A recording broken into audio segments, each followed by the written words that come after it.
How's Nice it to meet you. going? How You are you? too. Good. I'm glad we can make it happen. Yeah, we did. Absolutely. Where are you coming out of? I'm in Texas. Down in Austin. Austin, Texas. Yeah, that place is booming. Oh, yeah. You're telling me. So what happened? I mean, is it like everybody got tired of the West Coast and decided to descend on a hip little place in the Midwest? I guess. I mean, I'm from the East Coast, so I'm coming from the other direction, but Yeah. I came down here 4 years ago in search of better tacos and Okay. I found them. There you go. That's Yeah, good. also found a whole lot of people. Well, it's Taco Tuesday, so it's very topical. It's good. You know? Every Tuesday is, well, every day is Taco Tuesday in my life. Yes, isn't that about the same time that Joe Rogan moved down there? I think he was a little more recent. Well, he just opened his the mothership in the past like year. Have you been there? No, you can't get tickets. Yeah, I hear it just sells out like crazy. Yeah, I tried to get one of my co-host is a huge fan of Kill Tony Okay. and which they do on Mondays, and I tried to get us tickets like months in advance and they're sold out for They make months. they make it look like, come on, walk on down, no problem, let's go. But yeah, it's a phenomenon. Yeah. They used to film that at Vulcan, and that was a little easier, not for Sure. that event, but for just tickets in general. But Yeah. you can't get tickets for the mothership. Just not There was happening. they said something about that used to be something that was a bit sketchy, and they were wondering if he saged it, and they really got into it. He was like, yeah, he didn't get into it. Like, Yeah, I have a feeling Joe Rogan is not saging anything. probably not. Probably not. Not So really on brand for him. no, no, not his thing. Well, hey, it's great to meet you. And the first thing I want to do is to cover like what we went through the last 3 years with COVID. How did you survive it, and how has it changed you now that we're kind of in this post-pandemic era? Okay. Oh, are we recording that now? Yeah, yeah, yeah. I mean, yeah. Sometimes I'm like, Sorry. I gauge and you seem like you're ready to go. Let's do it because I come from jazz radio, and I just boom, I just go right in there. That is fine. Let's pretend this didn't happen. Start from scratch. Cool. You want me to go ahead and ask it again? Sure. Okay, so first and foremost, I want to know, how did you survive the last 3 years? COVID was quite a thing. How did you get through it, and how did it change you now that we're in this kind of post era of our, the pandemic world? Yeah, I moved to Austin, Texas right before the pandemic hit. So I had already started kind of this new existence and this new life in an entirely new place I'd never been to before. And within a couple of months, COVID hit. But I had just started a new job that was completely remote, and I was the only remote employee at that company. Wow. So being that we had spent a couple of months kind of figuring out how to make my position remote, once everything shut down, it ended up being a blessing for the company that we'd had that practice. Yeah. So the company was able to go fully remote and really not miss a beat. So professionally, it didn't really change much for me. Mhm. Thankfully, I was still fully employed. I was still doing the same things I'd always been doing, but it did open my eyes a little bit to the like wealth disparities because I was working, my job was in finance. So I was seeing how it was kind of like a K-shaped recovery. Those who were wealthy were getting wealthier because they're no longer spending money on the travel and all of these like luxuries they were spending money on. But those that weren't wealthy were getting poorer Yeah. because they were the ones that were working those service type jobs, those travel jobs, servers, bartenders, flight attendants, hotel employees, people that are not really able to work remote. So it was really interesting to see that disparity and see that wealth gap really grow and start trying to do things to help it and change it. So it did really launch me into a new passion and into kind of new roles at my position, which was really interesting and really fun. That's it. I've never heard about the K thing. So it just filled the K gets filled up or it empties. One of the two. So with the K, it kind of looks like a sideways V. So Right. half of us go up, half of us go down. Yeah, right. Yeah, Hmm. I guess I was thinking about if it's emptying or it's filling up. So yeah, I've never heard that before. So let's get to the essence of what you do for a living. I'm going to put you in front of a bunch of third graders, career day. One of the kids looks up and says, "Hey, what do you do for a living?" How do you answer them? I help people tell their stories. I work with entrepreneurs and creators and small business owners to help them figure out what's my story, where's the value in my story, and how can I take that story and take that value and use it to become a thought leader. And everybody has a story. Everybody has a story, but not everyone realizes they have a story. Right. I'm always told like, no, I don't have a story, as if that person was just like hatched yesterday and has never experienced anything in the world. But people think when you say like, what's your story? It has to be something that is traumatic, sensational, dramatic, like something that would make headlines.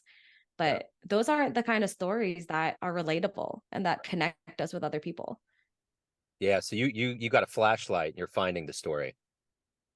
Yeah, just what are the things that happened in your life that had an impact on you or taught you a lesson? And how can you tell that story in a way that it imparts that same lesson on other people? So what did you want to be in the third grade? What was your dream to grow up and become? Oh, a princess Okay, there you go. has not changed. Right. All right. So I'm still working on it. there you go. I dig it. So let's get back to where you were born and raised and how these seeds came into you to become somebody that wants to help those find their story. I don't really know, honestly, where it came from. I mean, I grew up in this small town on Long Island where nothing ever happened. And when I was 18, I told my parents I'm leaving and I'm never coming back. And I left for Maryland. And they're like, yeah, okay, we'll see you in a few days. And I never went back. Um, and when I moved to Maryland, it was such a different world. Like I went from living in a really like affluent area, like right outside of the Hamptons, to living in Baltimore. So I was able to see kind of a different world that I wasn't used to, which opened my eyes a lot to other people's experiences and got me out of that little bubble. And when I moved down to Texas, I started relying more on myself and becoming independent and focusing on my own stories and how I can tell those. And I've always been a writer, so I've always kind of been a natural storyteller. So I started to just tell my own. And I was taught a really great lesson about the value that stories teach us a few years ago in my career. And I just wanted to run with that idea and see how many people I can help just like spread messages of positivity. So your story is a lot like my dad's. My dad grew up in Massapequa. He was born Okay. in Brooklyn, raised Mhm. raised there, and at 18 left like immediately to come to join the Air Force. Got stationed here in Kansas City, fell in love, and here we are. So there you go. Amazing. Yeah, right, Mine was not nearly as heroic. I did right, not join the military. I just went to right, college. right. But no, my dad's from the Bronx and he worked very hard. He was like an island cop for his whole career and gave me everything I could have ever needed. And when I say I left, I didn't leave to get away from my parents. I left to Right. get away from the small town. It Yeah, was like suffocating a little bit. I get it. Yeah. So, who's been a hero for you in your life? My dad. I named my company Favorite Daughter Media, which is a little bit of a joke on I'm the baby, so I'm naturally the favorite. But it's really my relationship with my dad is the best relationship I have in my life. He's the one who not only supports me, but isn't afraid to tell me no and put me in my place, but also knows that I'm probably not going to listen. So he's still going to do whatever he can to make whatever um, poor decision I make work out for me. So he's been really great at giving me exactly the kind of support that I need and has helped me build a life that I'm really proud of and probably would not have without him. So, if you can meet anybody alive on the planet right now and spend some time with them, who would it be? Oh, goodness. See, I'd always said Ellen Right. DeGeneres for this question. She's been in some hot water, Yeah. so I don't know if she should still be my answer, She can but be. I spent a lot of, especially like in high school and college, people like anything like really great I would do. I'm just like, is anyone gonna tell Ellen? Is this gonna get me on Ellen? Like everything I do, I'm just like, my life goal was to end up on the Ellen show Sure. somehow. Yeah. And then when I was just out of college, a guy I dated in college actually has been on Ellen like 2 or 3 times and proposed to his now wife on Ellen. And I'm just like, if I had just stuck it out, I could have gotten engaged to a guy I didn't like on Ellen, But you but would have I'd been have on been on Ellen. Ellen. Exactly. I'm like, some things are worth it.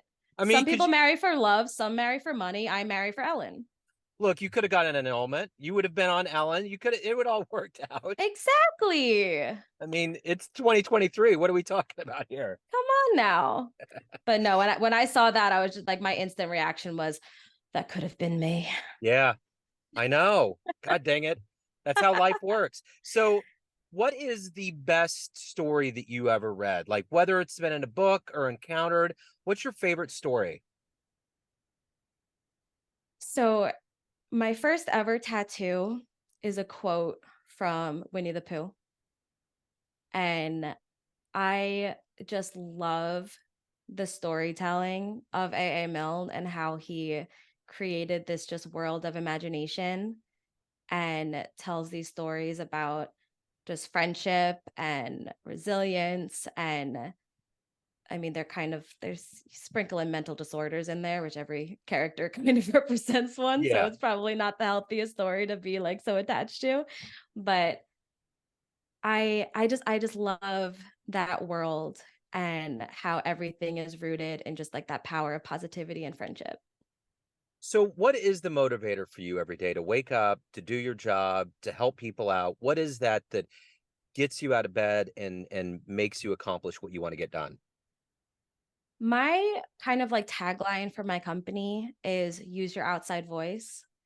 And it brings me back to when we were kids and we were always told to just use inside voices. And sometimes we're told that when we're not even inside.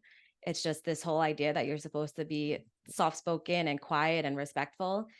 But when we were kids, we would get so excited about something that we couldn't use that inside voice. We felt like we were going to explode if we did not talk about whatever this thing is that we're just so excited about.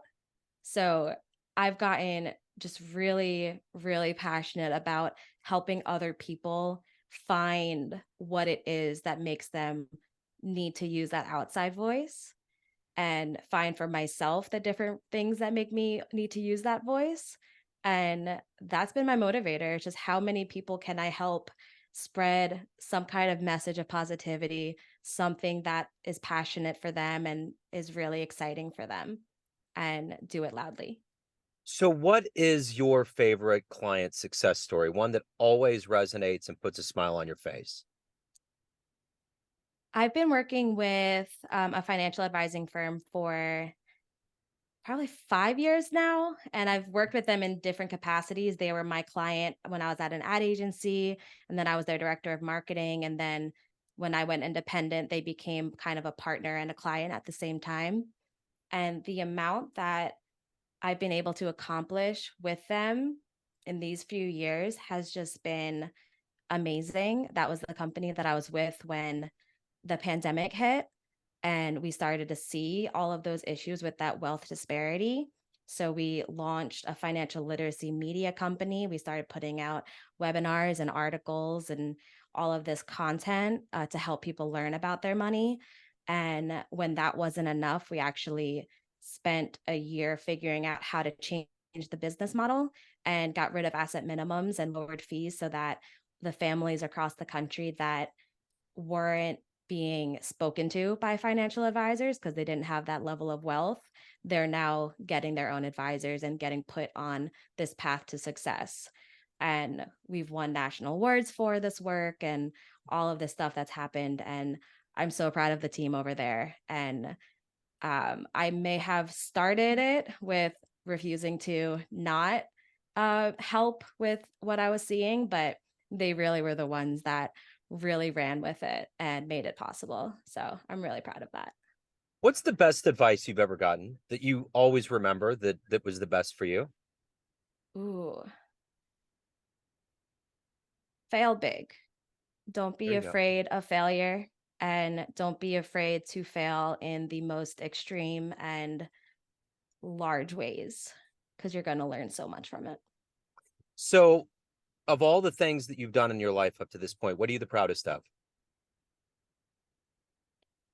Building my own company.